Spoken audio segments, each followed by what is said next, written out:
નમસ્કાર દોસ્તો, આજે આપણે આ વિડીયોમાં વાત કરીશું જે સ્ત્રીના લગ્ન થઈ ગયા હોય તેને આ એસઆરઆઈ ફોર્મ કેવી રીતે ભરવું। બીએલઓ તરફથી તમને આ એસઆરઆઈ ફોર્મ મળી ગયું હશે। જો ન મળ્યું હોય તો હવે ટૂંક સમયમાં મળી જશે। તો હવે વિડીયોની શરૂઆત કરીએ। પરિણીત સ્ત્રીએ આ ફોર્મ કેવી રીતે ભરવું। સૌથી પહેલાં તો આ ફોર્મમાં ઉપર ભારતનું ચૂંટણી પંચ એવું લખેલું હશે, નીચે ગણતરી ફોર્મ એવું લખેલું હશે।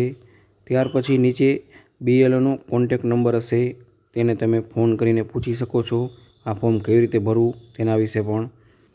ત્યાર પછી નીચેના ખાનામાં પહેલા ખાનામાં તમારું નામ હશે, ત્યાર પછી તમારા ઓળખપત્ર નંબર હશે, ત્યાર પછી તમારું સરનામું હશે, ત્યાર પછીના ખાનામાં વિધાનસભા અને લોકસભા મત વિભાગનું નામ હશે, તમારા રાજ્યનું નામ હશે, તેનો ભાગ અને અનુક્રમાંક નંબર હશે। ત્યાર પછી ક્યુઆર કોડ હશે, તેને તમે સ્કેન કરીને તમારી વિગત પણ જોઈ શકો છો। ત્યાર પછી તમારો ફોટો હશે। ત્યાર પછીના ખાનામાં એક ખાલી હશે, તેમાં તમારે તમારો પાસપોર્ટ સાઇઝનો ફોટો ચોંટાડવાનો રહેશે। હવે જોશું તમારે ફોર્મમાં શું શું ભરવાનું છે તે। પહેલા ખાનામાં તમારે તમારી જન્મ તારીખ લખી દેવાની છે। ત્યાર પછીના ખાનામાં આધાર નંબર જો હોય તો તે લખવાનો છે, ફરજિયાત નથી। ત્યાર પછીના ખાનામાં તમારે તમારો મોબાઈલ નંબર લખી દેવાનો છે। ત્યાર પછીના ખાનામાં પિતા અથવા વાલીના નામમાં તમારા પિતાનું નામ લખવાનું છે, જે સ્ત્રીના પિતા હોય તેનું નામ લખવાનું છે। ત્યાર પછીના ખાનામાં પિતા અથવા વાલીના મતદારનો ઓળખપત્ર નંબર હોય તો તે લખવાનો છે। ત્યાર પછીના ખાનામાં માતાનું નામ, માતાના નામમાં સ્ત્રીના માતાનું નામ લખવાનું છે। ત્યાર પછીના ખાનામાં તેનો ઓળખપત્ર નંબર હોય તો તે લખવાનો છે। ત્યાર પછીના ખાનામાં જીવનસાથીનું નામ એટલે કે સ્ત્રીએ પોતાના પતિનું નામ લખવાનું છે। ત્યાર પછીના ખાનામાં તેનો પતિનો ઓળખપત્ર નંબર લખવાનો છે। હવે નીચલા ખાનામાં જોશું છેલ્લા એસઆરઆઈની મતદાર યાદીમાં મતદારની વિગતોમાં શું લખવાનું છે તે। આ વિગતમાં બધાને મૂંઝવણ થતી હોય તો આ ખાસ જોજો। તમે અમારી ચેનલને સબસ્ક્રાઈબ ન કરી હોય તો ચેનલને સબસ્ક્રાઈબ કરી દો।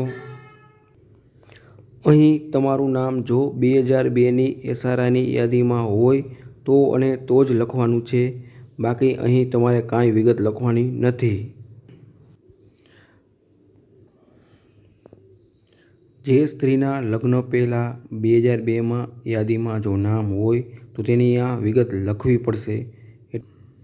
એટલે કે તમે પિયરમાં હતા અને તમારું 2002ની યાદીમાં નામ છે તો તેની અહીંયા વિગત લખવી પડશે।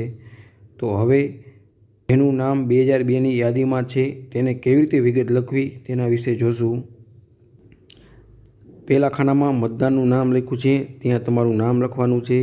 ત્યાર પછી મતદાર ઓળખપત્ર નંબર જો હોય તો લખવાનો છે।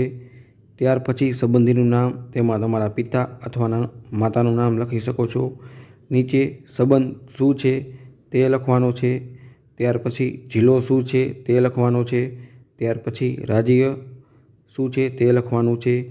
ત્યાર પછી વિધાનસભા મત વિભાગનું નામ શું છે તે લખવાનું છે। હવે નીચે 3 ખાના આપ્યા, તેમાં શું લખવાનું છે તો 2002ની મત યાદી ખોલશો તો તેમાં પહેલા પેજ ઉપર હશે, તેમાંથી આ 3 ખાનામાં લખવાનું છે। તો પહેલા ખાનામાં વિધાનસભા મત વિભાગનો નંબર લખવાનો છે, જે અહીંયા હશે। ત્યાર પછી ભાગ નંબર, તે પણ પહેલા પેજ ઉપર અહીં હશે।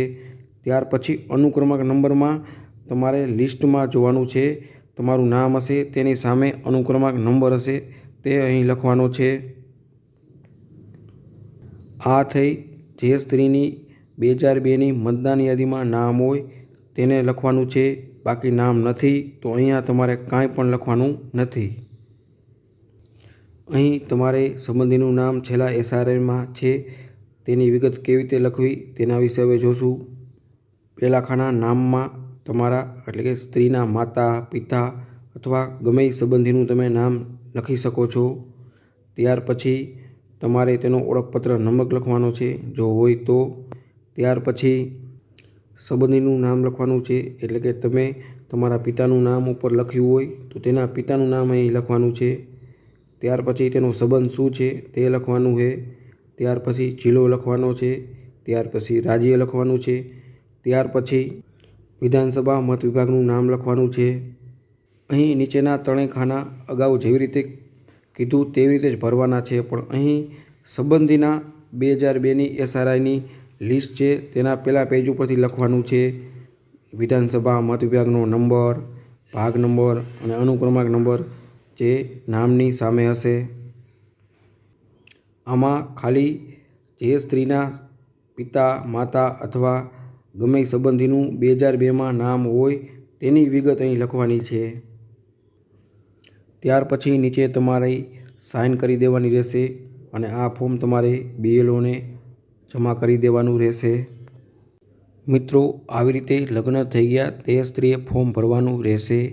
જો તમને આ વિડીયોમાં કેવી રીતે ફોર્મ ભરવું તેના વિશે ન સમજણ પડી હોય તો કોમેન્ટ કરીને પૂછી શકો છો. વિડીયો સારો લાગ્યો હોય તો વિડીયોને લાઇક અને શેર કરો.